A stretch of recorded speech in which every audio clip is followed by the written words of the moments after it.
Yun, live na rin, parehas. Live na rin tayo. Good evening, happy Tuesday evening sa inyong lahat. No? Very excited kami ngayon sa topic natin ngayon dahil napakaraming mga members natin tsaka napakaraming mga entrepreneurs ang makaka-relate dito sa topic na to. Napakaraming members din at makakapag-benefit dito sa topic na to. Okay, tatanungin ko kayo yung kakilalang intro boys. Na alam mo yun, intro boys, yung sa una lang humahataw, sa una lang masipag, sa una lang excited, no? Sa una lang committed, sa una lang hinahataw at ginagawa yung kanyang business. Okay, parang New Year's resolution. First month lang ginagawa yung New Year's resolution, tapos wala na. No? Pang intro boys lang. Meron kayong kilalang ganon? Meron ba kayong kilalang ganon? Sige nga, mag-chat kayo dyan sa chat box. Or, kung aaminin mo na parang na-experience mo din na parang maging ganon. No? Itong magiging topic natin for this evening ay makakatulong sa'yo. Okay? Kasi, malalaman natin kung bakit ba nangyayari yung ganun, yung parang hindi tayo nakapag-follow through dun sa ating business, sa ating mga goals, at kung paano natin masusolusyonan yun. Okay, para makapagtuloy-tuloy, no? Yun yung key eh. Yun yung key sa success sa business, no? Tuloy-tuloy dapat, hindi pwedeng sa simula lang. Okay, paano? Ang tanong, paano natin gagawin? Paano mo gagawin yon? Okay? Yun yung sasagutin natin dito sa ating webinar. So make sure na tapusin mo itong business mo. Itong magtuloy-tuloy ka sa business mo. Alright? So, bago ko ipakilala yung ating magiging speaker and coach dito sa ating webinar, gusto kong mag-say hello at mag-say hi sa inyong lahat. Lalong-lalo na yung mga nasa Facebook din. Yung mga nasa Facebook, guys, mag-comment kayo dyan, ha?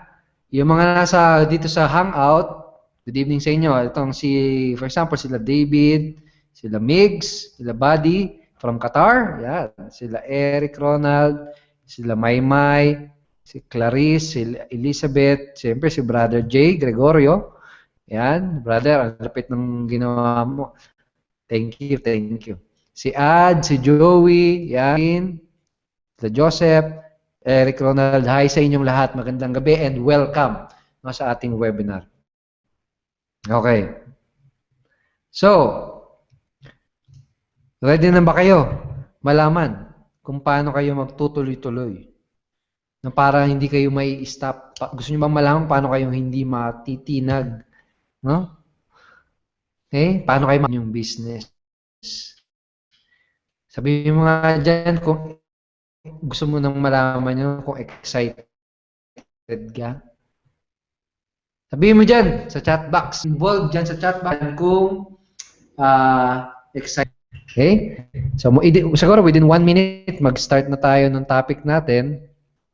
Antayin lang natin pumasok, no, mag-tune in yung ating mga attendees. Ayan. Sige lang.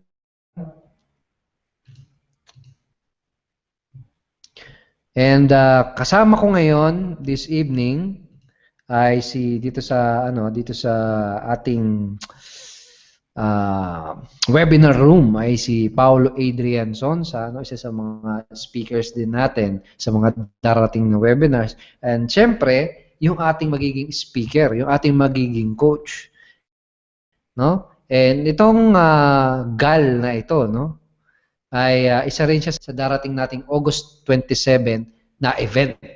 Okay? Isa siya sa mga leader and coaches ng ating community.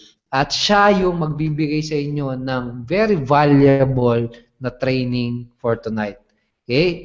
Tutulong sa inyo kung paano kayo makapag-follow through para yung business nyo magagawa nyo okay lang ma-stop kayo, no? Okay. Pero ang importante, yung babag sa boxing, for example sa boxing, no? Okay lang makatanggap ka ng challenge, okay lang na masapak ka, tumumba ka. Ang tanong, babangon ka ba ulit para lumaban? No? Yun yung kailangan mo gawin. And yun yung gusto naming ma-achieve dito sa webinar na to. Paano kayo babangon every time na may mga challenge kayo makakaharap. No? So yun, hindi ko na patatagalin yung introduction. Pakilala ko sa inyo, walang iba kundi ang ating coach for this evening, si Coach Cyril Pisinable. Hi, Sai! Good evening. Hello po, Coach. Well guys, hello. Good evening sa lahat na mga nag-attend, and again, congratulations kasi nag-take ka na naman ng action para matuto, okay, matuto today. So it's a sign na willing ka talaga magkaroon ng something sa life mo, willing ka talagang maging successful. Okay? So ngayon, hi Elizabeth, good evening. So sa ngayon, gusto kong i-share ang isa sa mga natutunan ko din. Okay, so napakahalaga to dahil ito, hindi ito siya masyadong nabibigyan ng pansin, kaya nag-decide ako na i-share ito kasi gusto ko na malaman nyo din kasi importante, di ba, maging aware tayo sa mga nangyayari, mga bagay na mga kailangan natin gawin at mga hindi kailangan gawin. Okay, so ano yung topic today? So, ipapakita ko lang yung screen. Hindi na ako magpo-full screen siguro. Mag-i-screen share ako, Coach, ha? Okay lang. Okay, sige. Okay, sana ba? Okay. Wait lang guys, ha?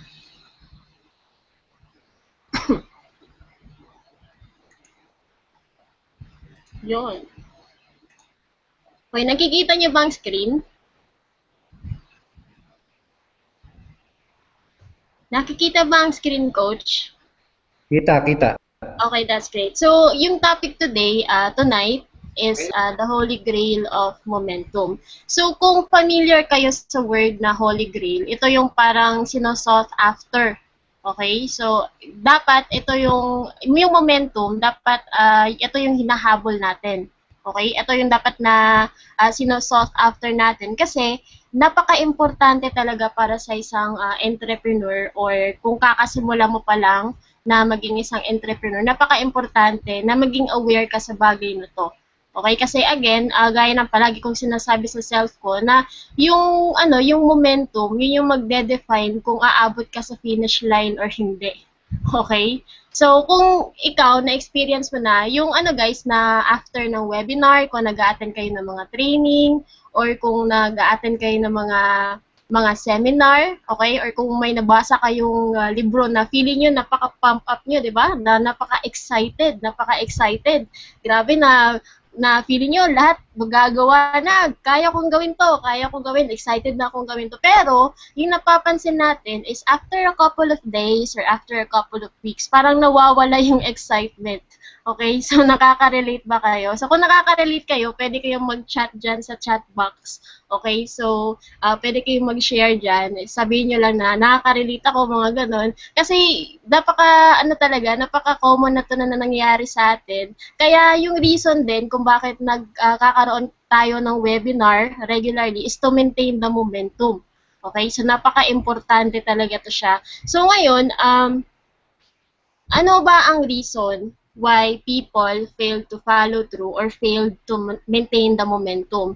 So ano ba talaga ang mga reason? Okay, ano ba talaga ang dahilan kung bakit tayo minsan is na-degrade talaga yung energy, 'di ba? Nawawala talaga na doon na yung time na nagpo-procrastinate, na akala mo na parang wala kang inatenan na webinar, wala kang inatenan na seminar. Kasi yun din yung nangyayari sa akin, yun din yung experience ko. At ito talaga yung isa sa mga problema na hinahanapan ko talaga ng paraan. Okay, kaya ito ngayon, i-share ko sa inyo. Kasi again, ito yung common na nangyayari. Okay na, ito, excited na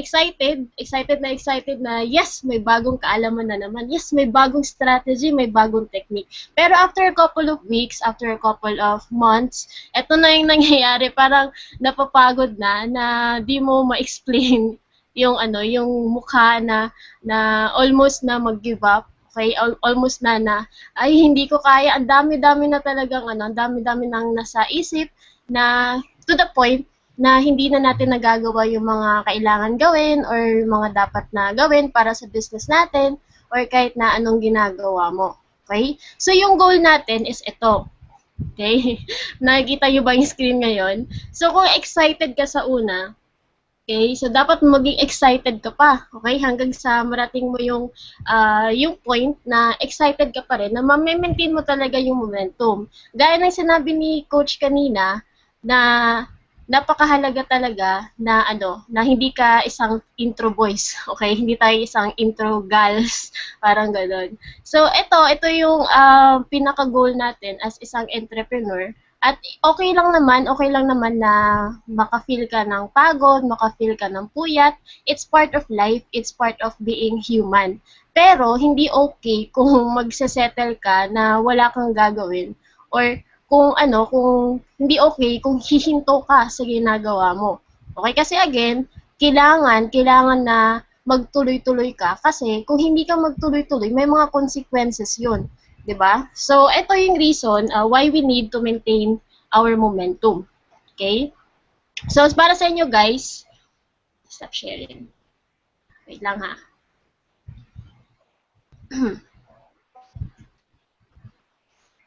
Okay.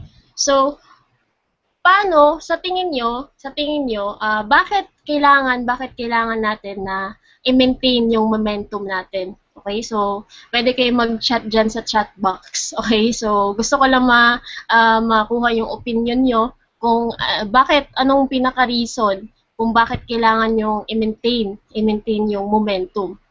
Okay, so pwede kayong mag-chat dyan. Okay. Okay, so ito guys, para sa akin, personal, no? Para sa akin, importante na i-maintain ko yung momentum ko dahil may mga pangarap ako sa buhay. Okay? So, nag-decide ako na maging isang full-time online entrepreneur, maging full-time sa ginagawa kong online business dahil may mga pangarap ako sa buhay. Okay? So, dahil gusto kong makuha yung goal ko, gusto kong ma-reach yung mga gusto kong mangyari, yung transformation sa life ko, or yung transformation or yung change talaga sa lifestyle, yung mga ganong bagay. And I believe na nag-attend ka sa webinar dahil yun din yung inaasam mo na you wanted something. Tama?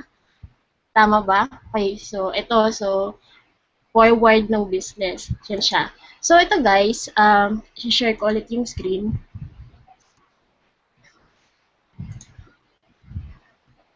Okay?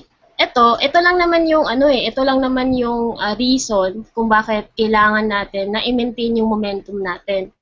So, it's either we are going to make a living or we're going to design our life. Okay? So, itong dalawang option lang talaga yung pagpipilian. So, ikaw, pumili ka. So, bakit kailangan mo ng momentum? Dahil ba gusto mo mag-make a living lang? Or gusto mo talaga na i-design yung life mo to the point na gusto mo talaga na ma-achieve lahat ng mga gusto mo sa buhay, na makapag-design ka sa work, or makauwi ka, or makapiling yung mga mahal mo sa buhay, yung mga ganong bagay, at ma-achieve yung time freedom and financial abundance. Okay? So, may isi-share ako sa iyo, itong 4 boxes na to. Nakikita nyo ba sa screen itong 4 boxes? Pau? Coach, okay. So, itong 4 boxes, okay, thank you po. Itong 4 boxes na to, ito yung kailangan nating gawin. Okay? Ito yung kailangan natin ito yung bagay na kailangan na maging aware tayo as an entrepreneur para ma-maintain natin yung momentum para mag-follow through pa rin tayo after mag-attend ng webinar, after mag-attend ng seminar, after magbasa ng isang book, after makinig ng isang audiobook, o kahit na anong bagay na ginagawa mo, na kailangan mo talagang mag-follow through. Okay, kasi again, failing to follow through, isa yan sa mga mistake na ginagawa ng mga entrepreneur to the point na nababaliwala na kasi nagpo-focus na sa goal setting, nagpo-focus na sa to the point na nagpo-procrastinate, na-overwhelmed, yung mga ganong bagay. So ito, dapat dito tayo mag-focus tonight, okay? Kasi ito yung awareness, okay? Na gusto kong i-share sa lahat para maging parang isa sa mga bagay na kailangan na maging eye-opener sa lahat ng mga entrepreneurs ngayon. Okay, so ano to? Yan siya, uy, na-diretso. Itong 4 boxes na to, na diretso. Okay, so yan siya. yung potential. Kasi guys, lahat tayo, dito muna tayo sa first box ha. Okay. So lahat tayo ay may kanya-kanyang potential. Agree? So ako, may potential ako. May unique potential ako. Si Coach Edward, may unique potential siya. Si Coach Pao, may unique potential siya. So itong potential na to, okay, so itong potential na to, kailangan na ma-determine mo yung mismong pinaka-potential mo. Okay? So, kung potential mo talaga na mag-vlogging or potential mo na mag-video vlogging or potential mo na mag-share, magbigay ng value or mag-close ng sale or kahit ano pa mong potential mo dyan, okay, dapat mag-focus ka dun sa potential mo. Kasi, yung potential mo as a person, yung unique potential mo na yan, is yun yung magde-determine ng amount of action mo. Okay? So, sa action, guys, may apat na 4 kinds of action. Okay? So, pinakauna is no action. Siyempre, wala kang gagawin. Okay? So, yung pangalawa is yung action na parang urong sulong. Yung parang gano'n. So, yun siya. Yung pangalawa, urong sulong na action. So, yung pangatlo is yung average na action. Tapos, yung pang-apat is yung massive na action. Okay? So, sa action guys, kailangan na ma-determine natin dun sa apat na action yung ginagawa natin ngayon. Okay? So, nung dinetermine ko yung action ko, na ano ako parang na-convict. Okay? Kasi yung ginagawa ko pala is average action. Okay? Average action meaning na gumagawa ka ng mga normal na action na ginagawa din ng karamihan. Okay, so gaya ng palagi namin na sinasabi na if you wanted to stand out from the competition, kailangan na mag-take ka ng massive action. So ano yung massive action na yan? Yun yung pag-take ng mga action na hindi ginagawa ng karamihan. Okay, so if you are going to take that massive action, kung maintindihan mo talaga ano talaga yung meaning ng massive action, yun yung ang paggawa ng mga bagay na hindi ginagawa ng mga normal na tao. Okay, hindi pala normal na tao. Yung mga bagay na hindi ginagawa ng normal ng karamihan. Okay? So, yun yung massive na action. Alright? So, isa din sa mga bagay na kailangan natin na ma-realize na regardless of these 4 kinds of action, no action, urong-sulong action, or average action, and massive action, lahat ng mga action na to, hindi nyo ba alam na nagte-take effort tayo? Okay, kahit na wala kang ginagawang action, nag-e-effort ka pa rin mag-isip ha, 'di ba? So kahit na wala kang ginagawang action, nag-e-effort ka pa rin, hindi mo lang alam. So instead, parang kahit to the point na, ano ba? To the point na nagte-take ka ng effort, mag-take action ka na lang, mag-take ka na lang ng massive action kasi parehas lang din naman yun magte-take ka naman ng effort, 'di ba? So yun yung isa sa mga parang naging eye-opener sa akin na tama din naman. So lahat ng ginagawa ko is nag-e-effort na ako. So why not magte-take na ako ng massive action since nagte-take naman ako ng effort, 'di ba? So yun siya. So again, your potential will determine your action and there are 4 kinds of action. Yun yung shinare ko kanina na kailangan na maging aware ka. Okay? Kasi guys, kahit anong action na tinake mo dun sa apat na shinare ko, yun yung magde-determine ng result mo. Okay? So, ito ngayon. Ito na. So, marami nagtatanong na ginagawa ko naman ang business ko, bakit hindi pa rin ako nagkakaresulta? Ganon mga questions. So, kung nakaka-relate kayo sa mga questions na yan, siguro, parang may clue na kayo ano yung sagot, okay? Kasi again, kung kahit na anong action na gagawin mo dun sa apat na action na shinare ko, yun yung magde-determine ng result mo. Kung wala kang ginagawang action, syempre wala kang resulta. Kung paurong-sulong yung action mo, syempre urong-sulong din yung resulta mo, 'di ba? So kung average yung action mo, syempre average yan din yung makukuha mong resulta. And then kung magti-take ka ng massive action, gaya ng mga coaches natin na nakikita nyo dito, okay? So, kung magti-take kayo ng massive action, makakuha kayo ng mga massive result. Okay? So, yun na yung sagot sa mga tanong na nagti-take naman ako ng action, ginagawa ko naman. Bakit hindi pa rin ako nagkakaresulta? So, dyan na papasok yung i-determine mo ano yung type of action na ginagawa mo, kung bakit yun yung resulta na nakukuha mo. Okay? So, yun siya. So, again, Kahit anong action na ginagawa mo, that will determine your result. And ito na, kahit anong resulta na nakuha mo, yun yung mag-a-add sa belief mo. Okay? So, yung belief, yun yung paniniwala, yun yung kumpiyansa mo sa sarili mo. Okay? So, itong belief na to, napaka-importante to kasi ito yung magde-determine ng behavior mo, ito yung magde-determine ng characteristic mo, ito yung magbibigay sa iyo ng confidence. Okay? Kaya napaka-importante nasa second box pa lang na malaman mo talaga yung kailangan mong gawin. Kasi again, yan yung mag-a-add up sa beliefs mo. Okay? So, ito guys, kung wala kang resulta, hindi ganun ka ano yung belief mo, hindi ganun ka kataas or ka-solid, 'di ba napapansin niyo? Kasi yun din yung nangyari sa akin before nung kakaumpisa ko pa lang sa IM na hindi ganun ka taas yung belief ko sa sarili ko dahil yung resulta na nakukuha ko is hindi siya ganun ka parang pleasing for me or hindi siya enough for me.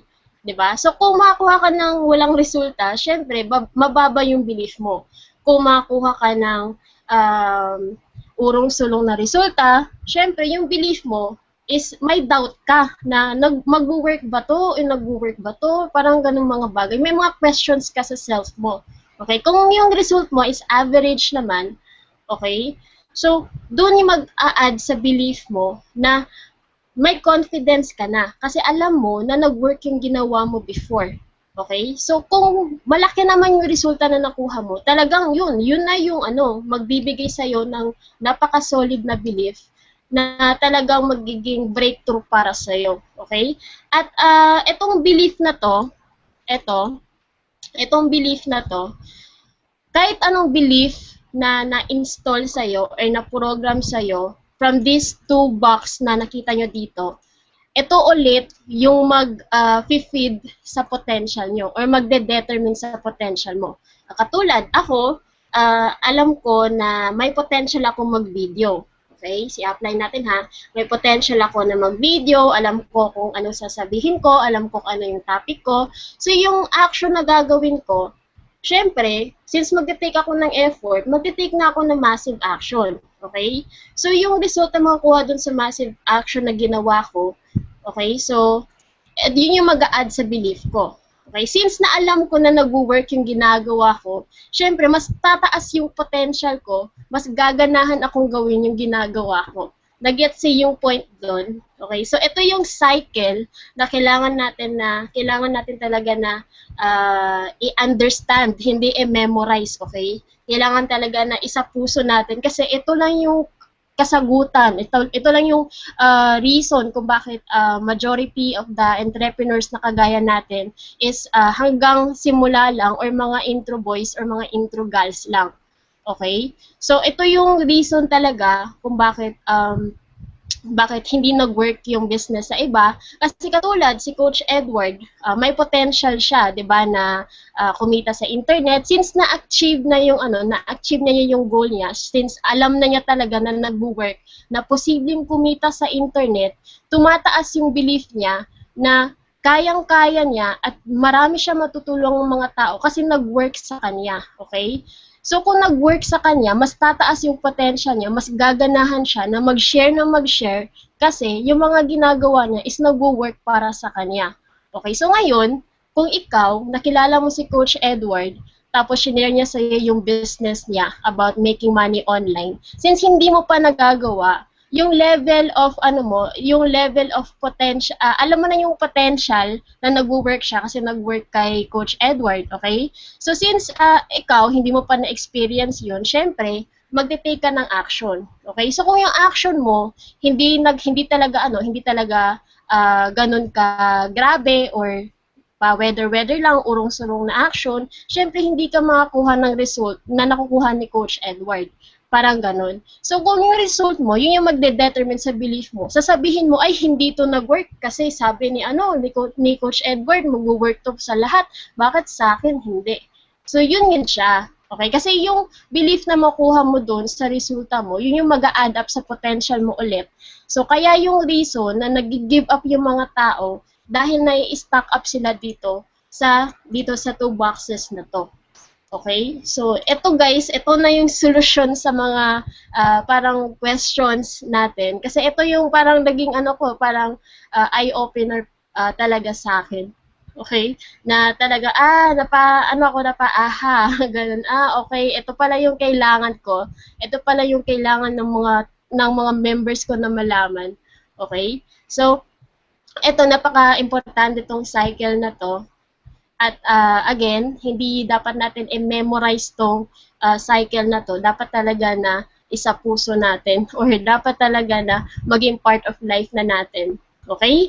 So ngayon, yung question, sasabihin mo na, Ma'am Sai, okay, so naintindihan ko na. So yung question ko ngayon is paano ko i-maintain yung belief paano ko i-maintain yung momentum na yan? Okay?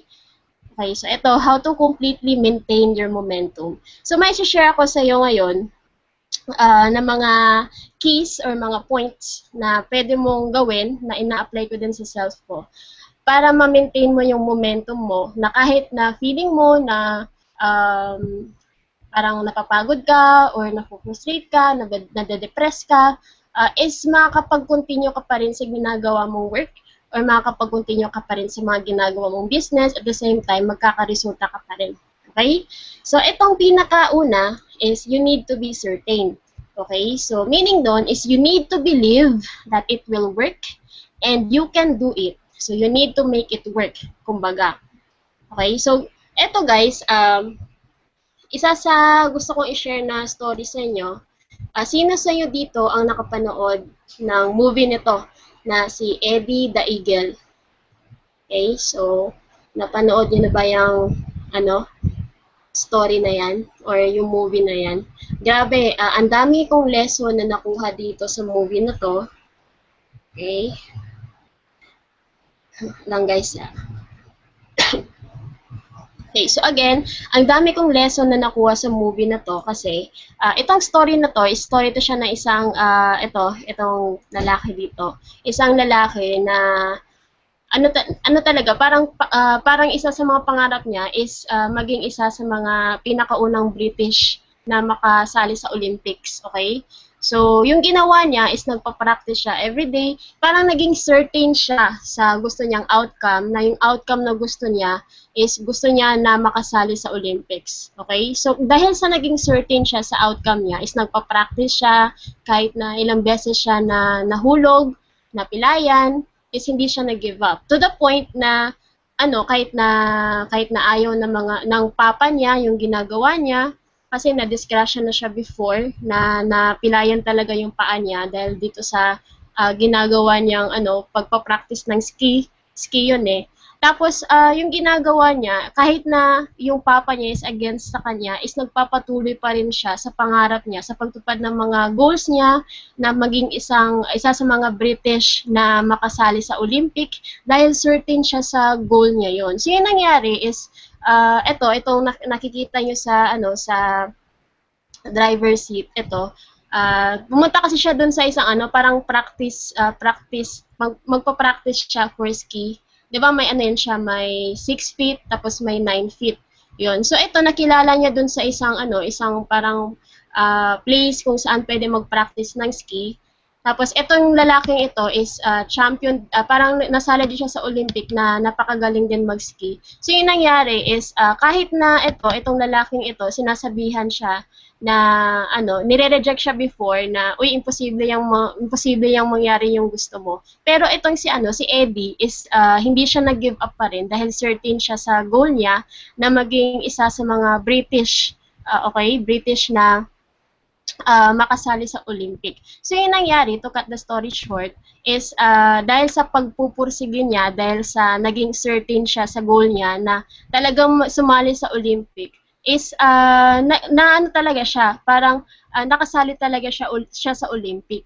Dahil naging certain siya sa outcome niya na makasali siya sa Olympic, naging clear sa kanya na makakapunta ako sa Olympic, kaya yun, nangyari talaga yung gusto niya. So yun yung power of clarity. Okay? Yun yung power of being certain sa gusto mong mangyari, sa gusto mong ma-achieve na goal. Okay? So kung gusto mo, kung ginagawa mo yung business mo dahil gusto mo ng time and financial freedom, dapat maging certain ka. Maging certain ka. Bakit mo gusto ng time and financial freedom? Okay? Why? Mag-stick ka sa reason why mo. Bakit mo gusto yan? Kailangan na lahat ng ginagawa mo, kailangan na maging certain ka, kailangan na maging clear sa'yo yung outcome na gusto mo. Kasi again, yun yung magbibigay sa'yo ng momentum dahil hindi ka talaga susuko kahit na anong pagsubok na mahaharap mo, gaya ng nangyari kay Eddie na kahit mismong tatay niya is nag-against sa kanya, kahit mismong mentor niya, isinabihan siya nung una na hindi niya kaya. Kahit yung nilapitan niya yung parang British Council ng sports is nireject siya. Okay? Ang dami niyang rejection na natanggap talaga. Ang dami-dami niyang rejection kahit dun sa pinakamamahal niyang ama, 'di ba? Pero hindi pa rin siya sumuko dahil again, naging certain siya sa gusto niyang mangyari. So ang tanong ngayon, gaano ka ka-certain? Okay, sa gusto mong mangyari sa life mo, gaano ka ka-certain na sa gusto mong mangyari or gusto mong makuhang time, freedom, and financial abundance. Okay, so kailangan na sagutin mo yung self mo tonight kung gaano ka ka-certain talaga. Okay? So yung pangalawa is, ito, you needed to be hungry. Okay? So siguro nakita na kayo ng mga pulubi sa daan. Okay, so, 'di ba nakikita nyo yung mga bata, to, nakakasakit sakit sa heart. Kasi pag nakita ko ng mga batang ganyan, talagang napapaluha talaga ako. Okay, kasi itong mga batang to, kung nakikita nyo, yan, ayoko umiyak, joke lang. Itong mga batang to, kung nakikita nyo sa daan is talaga, para makikita nyo sa kanila na nagdilim mo sila dahil hungry. They are hungry. Okay? So, willing silang gawin ang lahat dahil hungry sila. Gusto nila ng pagkain. Gusto nila na ma-feed yung self nila, kahit yung pamilya nila. Okay? So, yung tanong ngayon is, gaano ka ka-hungry? Gaano ka ka-obsess, kumbaga, na ma-achieve yung success na gusto mo sa life mo? Okay? So, isipin mo yung mga batang to every time na gagawin mo yung business mo. Gaano ka ka-hungry? Gaano mo kagusto na matupad yung goal mo? Okay? Gaano mo kagusto na ma-achieve yung gusto mong mangyari? Okay? So, eto, you need to be hungry. Sabi nga ni Steve Jobs, di ba? Stay hungry, or stay foolish. Okay? Yun siya. So, yung pangatlo is you need to be passionate. Okay? Kasi again, ito, passion makes us fearless. Okay? Kasi gaya nung sinare ko kanina na story na si Eddie the Eagle, okay? Pwede niyong panoorin yung movie na yan, napakaganda talaga, promise. Si Eddie the Eagle is napaka-passionate niya na ma-achieve yung goal niya sa life. So yung nangyari is, wala, parang kahit na anong distraction na parang nakikita niya or kahit anong distraction na parang nasasalubong niya is hindi talaga siya na-distract totally kasi nag-focus siya dun sa gusto niyang mangyari. Dahil sa passion niya, dahil sa gusto niyang maging isa sa mga British people, something like that, na masali sa Olympic, is na-achieve niya talaga yung gusto niyang mangyari. Okay? So ngayon, you need to ask yourself how passionate you are sa ginagawa mo. Okay? So, kung nagpapadistract ka sa mga nangyayari sa life mo, nagpapadistract ka sa mga nagpapadistract ka sa mga bagay na kailangan mong matutunan, okay? So, regardless of that, you need to ask yourself, how passionate are you sa ginagawa mo ngayon? Okay? So, yung pang-apat na, is you need to daily condition your mind and body. Okay, so gaya nito, the mind is everything, what you think, you become. So, pinaka-common yan siya na word, pero ano ba talagang ibig sabihin nitong conditioning our mind and body?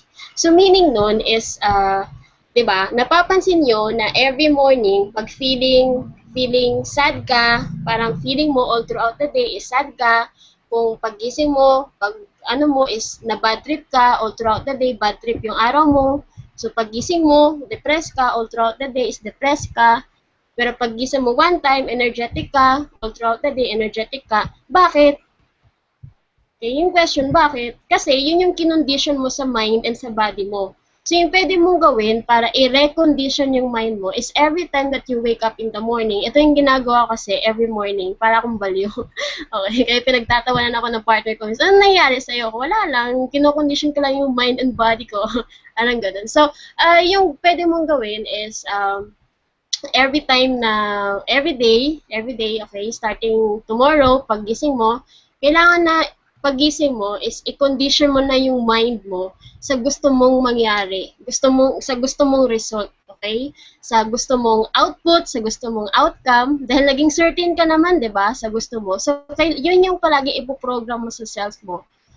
Pati yung sa pati yung gusto mo pang mangyari, yung mga ibang goals mo, i-program mo yun sa self mo para makondisyon ka at madiktahan yung body mo na gumawa ng aksyon.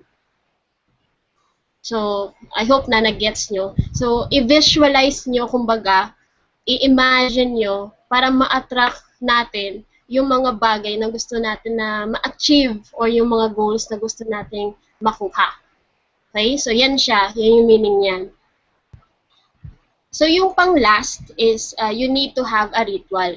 Okay? Ritual meaning is something you have to do over and over again. 'Di ba pag sa Philippines, 'di ba ang daming rituals sa pagkaalam ko, 'di ba yung mga rituals natin. Actually guys, yung behavior natin katulad yung pagpo-procrastinate is yan siya, is part niyan siya ng ritual natin na hindi lang natin alam. Kasi alam naman natin, 'di ba, yung ginagawa natin every morning, yung mga common na ginagawa natin ng paulit-ulit, yun yung tinatawag na ritual. Okay? So, yung pwede natin gawin para ma-maintain yung momentum is dapat i-determine natin yung mga rituals na ginawa natin before na nagbigay sa atin ng resulta or tumulong sa atin na makuha yung desired result. Okay? Kasi itong rituals, guys, sabi ko kanina na it is something na ginagawa mo over and over again. So, yung pwede mong gawin is i-replay mo yung mind mo, okay, dun sa isang event kung saan nakagawa ka ng isang bagay na nag-take effect.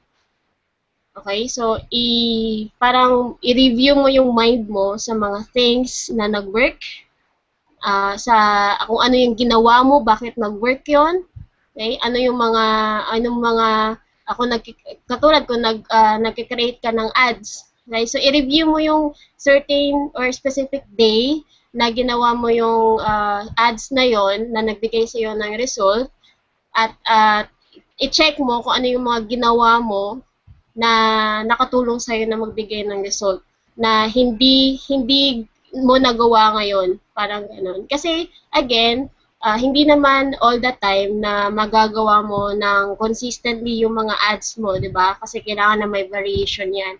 So, kaya may tinatawag na testing. So, yun yung rituals. Okay? So, yan siya. You need to have a ritual. So, okay. Guys, okay, so yun siya, yung shinare ko kanina, yun yung paano i-maintain yung momentum natin. Okay, so I hope na guys, yung cycle na shinare ko kanina, dapat again, hindi lang hindi natin i-memorize yun, but then again, dapat na i-internalize or isa-puso talaga natin. Kasi yun lang talaga yung makakatulong sa atin para totally na hindi mag-give up, okay? Para patuloy pa rin tayo sa ginagawa natin, na hindi lang intro boys or intro girls, but be consistent sa ginagawa. Okay? So, kung may questions kayo, pwede kayong mag-ask dyan.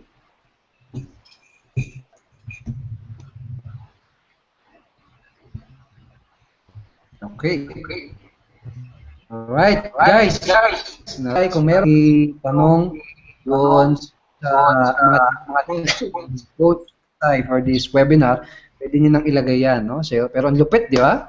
Grabe, yun lang talaga yun. Yung apat na yun, no? Yun lang talaga yung pinaka magiging driving force ng success mo. And habang dinidiscuss yun ni Cyril kanina, na-realize ko yung naging personal experience ko no, kung paano siya kung paano yung ano ba tawag doon, layout ba yun or kung paano tumakbo yung ganong process sa aking business, no? So again, lahat nga tayo no may kanya-kanyang potential, okay?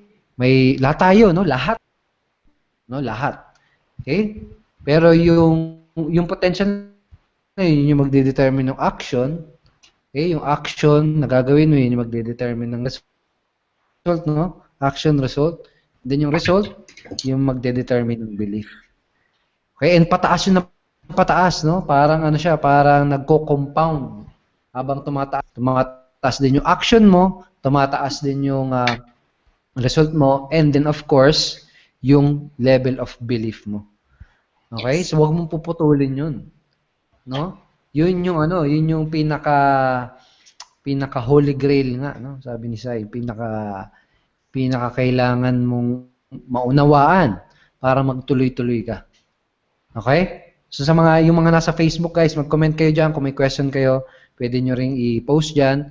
And yung mga nandito sa Google Hangout, pwede nyo nang i-post yung lahat ng mga question nyo, tanong nyo. Okay?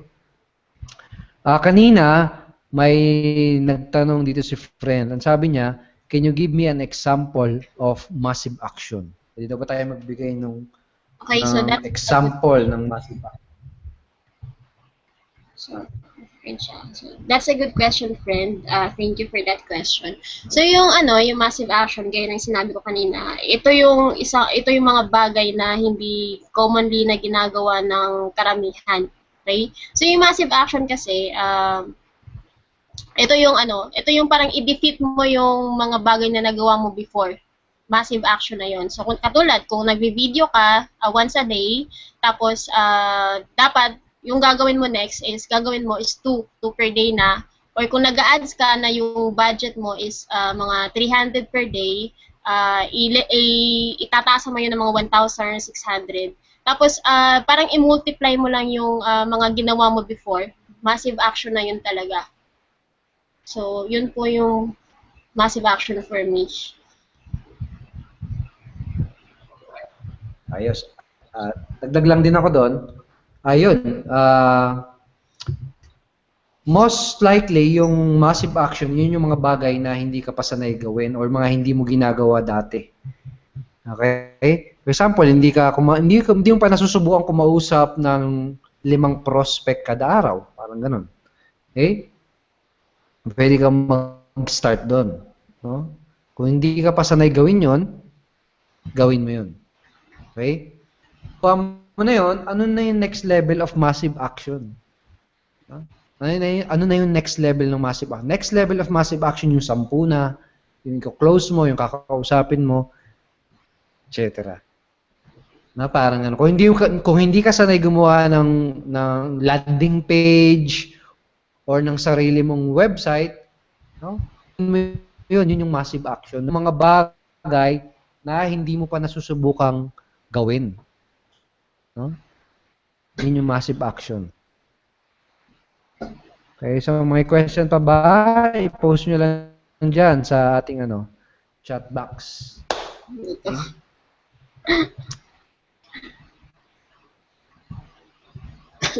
Okay, kanina meron pa dito isang question. Ito. May question. Almost 7 months na ako sa IM, wala pang resulta. Okay. Sagot dyan, massive action. Okay? You need to take massive action. May mga taong nagkakaroon ng resulta dito. Okay, pa tayo ng system na ginagamit, ng website na may potential. No? Pare-parehas tayo may 24 hours a day. Okay? So, ang reason kung bakit yung tingin mo na kung bakit yung iba wala pang resulta is the level of action. Diba kanina nga sa inyo, process map na pinakita sa inyo ni Cyril, lahat tayo may potential, pare-parehas na potential. Okay? Pero yung sa action, dun unang doon una nagkakaroon ng pagkakaiba-iba. No? Anong level of action yung kaya mong ibigay sa business mo para ka magkaroon ng resulta? And ito yung medyo challenging, no?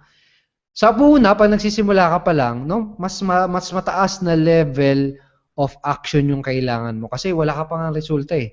No, 'di ba kapag wala ka pang resulta, medyo mahirap pang mag-convince ng mga tao. Wala pa masyadong makikinig sa iyo, wala ka pang credibility. Ang proof na papapakita. So kailangan yung effort mo mas todo. Pero habang nakakaroon ka ng result, no, habang nakakaroon ka ng result, mas dumadali. Alright? Yan, pero yun, level of action mo. Yun yung tignan mo. Ano ba yung mga action na ginagawa mo? Bakit hindi ka nagkakaroon ng result? Tignan mo kung ano yung ginagawa mo. Action ba ito? Ito ba yung ibigay ng resulta na gusto ko? Okay, for example, magkano yung income goal na gusto mong kitain in 1 month? 100,000 ba? 50,000 ba? 1 million income ba? Ngayon, questionin mo, tignan, okay? Equivalent ba yon doon mo makuha? Okay? Tingnan mo maigi.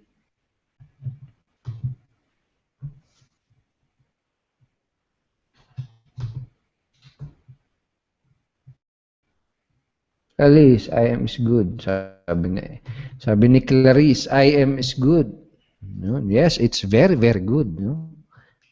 Hindi sila nag-guarantee sa akin nakikita ako within 6 months, pero kumita ako bago ako mag 6 months. I am maliit lang, pero walang hirap. Honesty, practice ko lang. It works. Nung ginawa ko yun. Thank you so much for giving that, for sharing your experience, no, Clarice? Okay? Ganun dito, no? Hindi nagpa-promise dito ng specific amount. Okay? We are showing you kung ano yung nag-work sa amin, and we believe na kapag ginawa nyo yung same na ginagawa namin, kapag in-apply nyo yung mga tinuturo natin dito, we believe na kaya nyo ring ma-achieve. No? Actually, we believe na you can achieve more, no, dun sa mga results na kinikita namin, sa mga income na napoproduce namin. Okay? Sige, pag question kayo dyan, i-chat box. Ito, si friend. 1 month na po ako member. Ano unahin kong gawin at saan ako mag-uumpisa para magkaroon ng resulta? Okay, that's a very good question, friend. No? Usually, ang sinasabi namin ay panoorin mo yung mga training. Okay, pero this time, iibahin natin. Ngayon, kahit sa inyong mga nanon na ang unang-una mong gawin is maging pinpoint ka at maging very specific ka doon sa goal na gusto mong makuha. Okay? For example, magkano yung income goal mo? Okay? Magkano yung income goal na gusto mong kitain? Ilatag mo yan. And ang video na pwede kong ma-recommend sa'yo na panoorin mo ay yung shortcut to 100K per month. No, panoorin mo yon, yung first video doon, I believe yung first video. Yun ba yun? Yung may break, basta may video doon kung saan tinuro kung paano mo i-break down yung goal mo into very small bite size of action, no? Yung video na yun yung panoorin mo. Friend, no? Kung ano man yung name mo, friend, yun yung una mong gawin mo, and yun, biyakin mo yung goal mo hanggang sa makita mo na very bite size siya, na very doable, no? Sa hanggang sa makuha mo kung ano yung very doable mo na goal, and then doon ka makakapagsimula. Okay? Magagawa mo ba yun, friend? Ito, si Carl. Ito, si David. Off topic. Yes, pwede yan, David. Pwede ka maglagay ng FB comment sa kahit saang website, no? Kahit sa WordPress, etc. Aalamin mo lang kung paano. Okay, si Carl. Kung gagawa po ako ng written blog sa website, paano po i-save yun nang hindi na ipopost? Dahil gusto ko lang po i-invite sila sa fan page ko. paano yung gusto mong gawin? Kung gagawa ka ng written blog sa website, paano isi-save na hindi na ipopost? Dahil gusto ko lang po i-invite sila sa fan page ko. Medyo na-weirdohan ako, brother, dun sa, ano mo, no, sa question mo. Pero kung gusto mong i-invite lang sila sa fan, kailangan gumawa ng blog, ulat ng blog sa website mo. Okay? Kasi hindi pwede na magpa-publish ka ng blog na hindi mo i-save o hindi mo ipopost. Kailangan mo talaga i-publish 'yun para makita, no? Para makita ng mga tao. Okay? Anyway, if you can clarify more your question about 'yon, sabi ni friend. Ayan. Bago natin habang inaantay natin yung mga questions ng iba, na gusto ko lang banggitin na sa August 27, meron tayong live seminar event. Most of you alam na to, pero ito yung breakthrough event natin. No? And isa sa mga speaker din natin doon ay si Coach Sai. No? Si Coach Sai yung magiging isa sa mga... And ang ganda ng topic niya doon, promise. Kung nagandahan kayo dito sa topic natin for this evening, sigurado mas magkakaroon kayo ng clarity, ng aha moment doon sa topic na pag-uusapan doon sa event na yan. So, Coach Sai, pwede mo ba silang in-involve August 27 event? Okay guys, yung sa 27, kaya siya tinawag na breakthrough kasi magkakaroon ka talaga ng parang change or transformation sa life mo. Dito sa event na to guys, napaka-importante to kasi yung time na nag-meeting na kami na Coach Edward, ng ibang mga coaches, doon din ako nagkaroon ng breakthrough sa life ko. Kaya ako ngayon parang na-maintain ko yung momentum ko dahil sa mga offline meetings na yon, sa mga masterminding. So ito yung pagkakataon natin na ma-meet natin yung isa't isa para makapag-mastermind tayo. Kung may mga questions kayo, pwede nyo i-ask sa mga coaches natin, sa amin. Okay, kung may mga syempre may matutunan din kami sa inyo, 'di ba? And also guys, napaka-importante tong event na to para sa akin din kasi dito talaga malalaman natin kung ano talaga yung gusto nating mangyari. Okay? So dito tayo magkakaroon ng parang certainty and clarity sa mga gusto nating mangyari sa life natin. Kaya tinatawag din siyang breakthrough kasi again, it will be a life-changing event. Kahit na ako isa sa mga speakers, excited na din ako kasi again, hindi lang mga a-attend sa seminar yung magkakaroon ng transformation sa life, but I believe ako din personally na magkakaroon talaga ako ng transformation sa life ko. Kahit na isa ako sa mga speakers, kahit na isa ako sa mga mag-share sa inyo, kaya nga sinasabi namin ngayon na umattend ka kasi may malaki talagang mangyayari na kailangan na isa ka sa mga tao na mag-aabang dun. Okay? So, yun lang yung gusto kong mangyari na gusto ko lang na ma-excite kayo at gusto ko din na mag-take kayo ng action na bumili ng ticket. Kasi again, if you really want true freedom, you needed to take action and take action now. Okay? So, yun siya. Thank you so much, Coach Sai. And dagdag ko lang doon sa August 27 event, doon natin pag-uusapan ng mas detalyado kung ano yung Project Unity.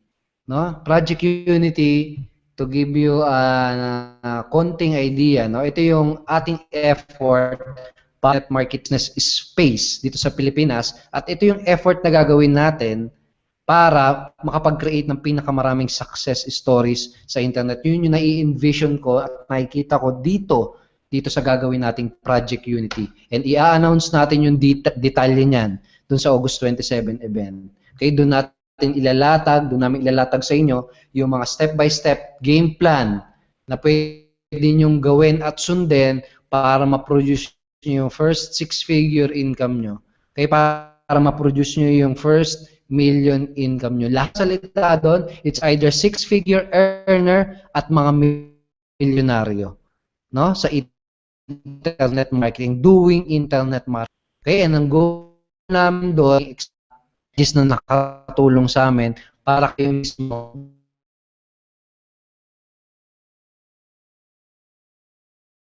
yung mga bagong products, yung bagong system, yung bagong mga bonus success plan na ilalabas natin.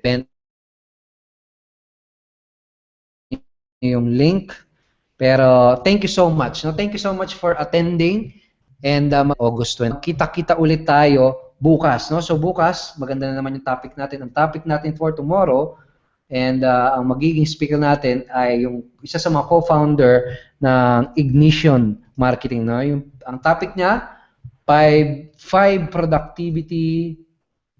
Ito, pakita ko sa screen natin. 5 productivity habits. So it's about habits na naman pag-uusapan natin para matulungan kayo maging successful. Pero very exciting yan. Make sure na umattend kayo bukas. So guys, yung mga pinag-aralan natin this evening, tandaan nyo lang. I hope na nag-take down notes kayo. Okay, dahil yan, sabi nga sa inyo ni Coach Sai, Holy Grail. Yun lang talaga yun. No, lahat tayo may potential. Okay, ang question, ano yung level of action yung i-apply mo? No? Level of action na i-apply mo, yun yung magbibigay sa'yo ng result. And result mo, yun yung magbibigay sa'yo ng belief. Ultimately, kapag mataas yung belief mo sa sarili mo, magagawa mo lahat, magiging successful ka. No, pag nagawa mo lahat ng kaya mo, no, pag nabuhos mo talaga, magagawa mong ma-achieve yung success na gusto mong makuha. Producing result. No, yung formula na binigay sa inyo kanina ni Coach Sai, yung process na yon, yun yung kailangan yung gawin at isa puso, no? At i-internalize at intindihin para kayo magkaroon ng resulta. Go at i-up nyo. No? It will serve you better, and sana pag mga milyonaryo na kayo, maalala nyo yung mukha ni Coach Sai. Sabihin nyo, thank you Coach Sai for showing us this process and this formula. So again, thank you so much, and God bless sa inyo. No? Go ahead and take massive action. Gusto namin makita kayong lahat maging successful. Thank you, and God bless sa inyong lahat. Sai, thank you so much for sharing. Ang lupet, ang lupet. Thanks po. Yeah. Thank you, guys. Okay, bye-bye. Okay, bye-bye, guys. Alright. Lipat tayo sa kabila. Okay po. May meeting tayo. Sige, sige. Yan, thank you daw. Thank you. Welcome. And bye-bye, guys. God bless. More power. Woo!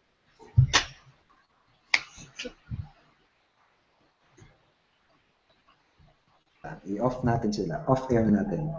Pero bago yun, bibigay ko muna sa inyo yung link ng breakthrough event para mapag-register kayo.